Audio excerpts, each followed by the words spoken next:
Hello everyone, welcome back to my channel again. And today in this video we are going to discuss Amoretti Sonnet 57, which is written by Edmund Spenser. So in this video, before we start, let me tell you the meaning of Amoretti. Amoretti means little love and sonnet means love song. तो ये जो हम sonnet पढ़ने वाले हैं ये Edmund Spenser के love story के बारे में है और वो एक्सप्लेन करेंगे कि किस तरीके से वो अपनी बी लव्ड को वो करते हैं इस पूरे सोनेट में। तो इनकी लिखी हुई एमोरेट्टी में टोटल 1 से लेके 89 सोनेट्स हैं, यानी 89 सोनेट्स हैं। और एडमंड स्पेंसर के फादर जो थे वो एक क्लॉक मेकर थे और इनकी पढ़ाई इनिशियली एजुकेशन जो थी वो लंदन में ही हुई थी और इनका जन्म लंदन में हुआ था अराउंड द ईयर 1552 और 1553।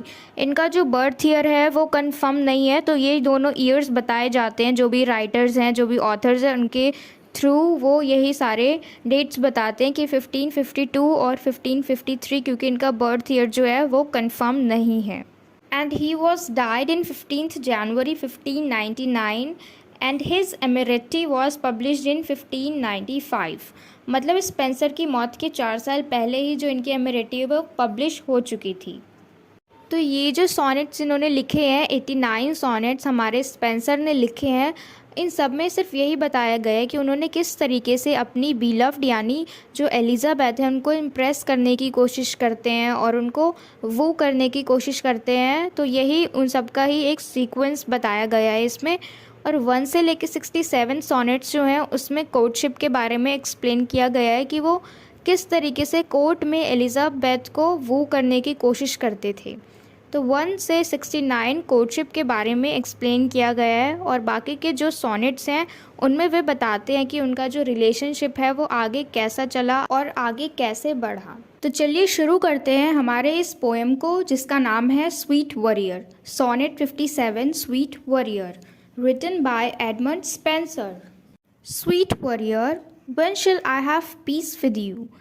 वो स्वीट वॉरियर अपनी बिलव्ड को बोल रहे हैं, वहाँ पे उनको रेफ़र कर रहे हैं। वो उनसे पूछ रहे हैं कि अब हम दोनों एक साथ खुश कब रहेंगे।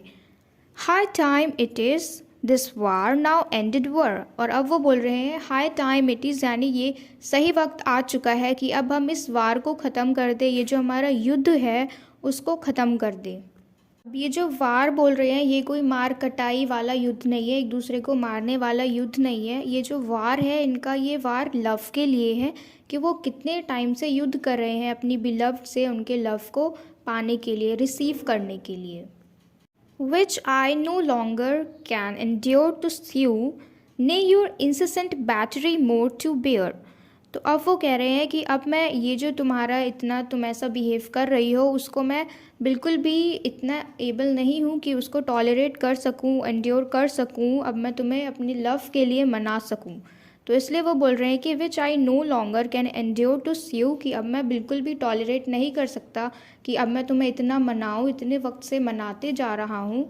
तो यहाँ पे वो अपनी बिलव्ड को कहते हैं और कहते हैं कि nay your incessant battery more to beer.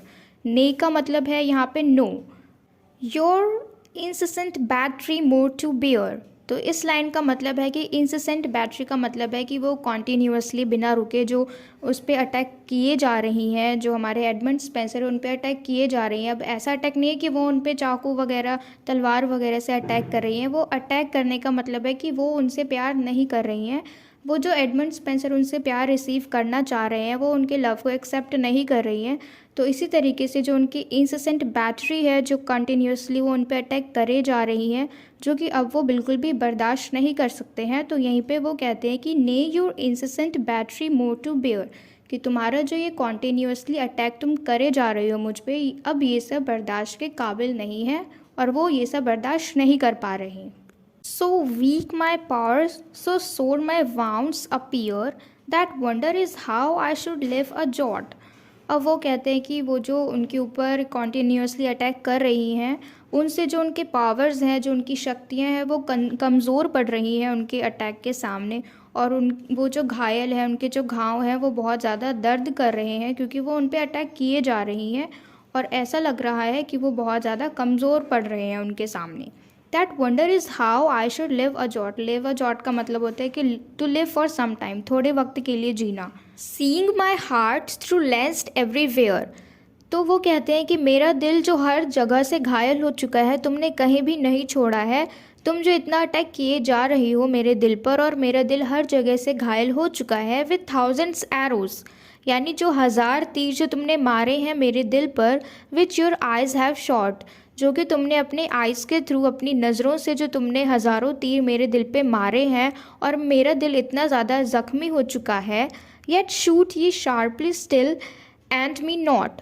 अब वो बोलते हैं कि येट, अभी तक तुम मुझे मारे जा रही हो, तीर मारे जा रही हो, अटैक किए जा रही हो, और बिल्कुल भी मुझे बख्श देने की नहीं कोशिश कर रही हो, तुम मुझे छोड़ने की कोशिश नहीं कर रही हो कि तुम मुझे बख्श दो, ये इतना भी नहीं सोच रही हो मेरे बारे में। But glory think to make these crude stores.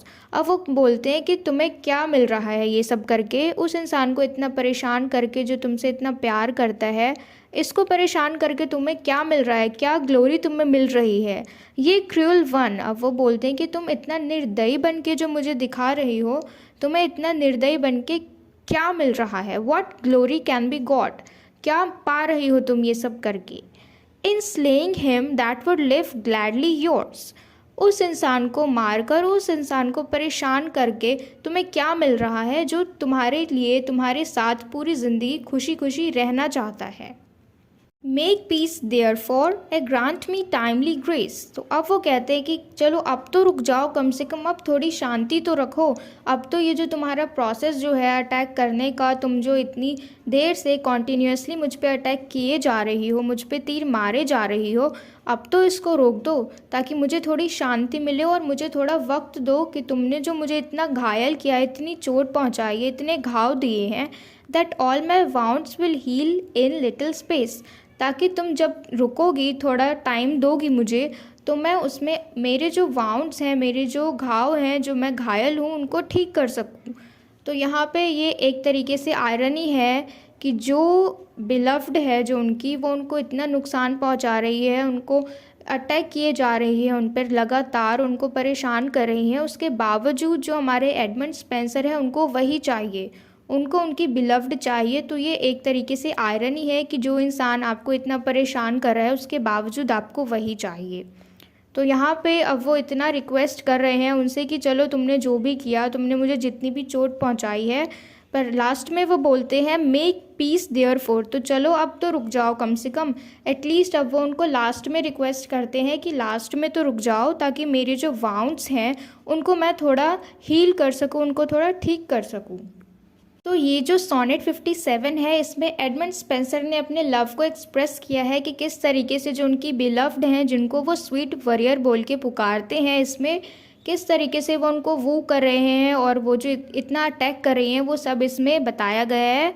और एंड में भी वो बताना चाह रहे हैं कि इतना सब कुछ होने के बाद भी एडमंड स्पेंसर उनको लास्ट में भी ये बोलते हैं कि चलो कोई बात नहीं, हो गया जो, अब तो रुक जाओ कम से कम, मतलब अब तो चेंज हो जाओ थोड़ा, अब तो थोड़ा प्यार दिखाओ, ये है उनका मतलब। So now if you really understood this video very well, please let me know in the comment box and please do subscribe my channel and like this video.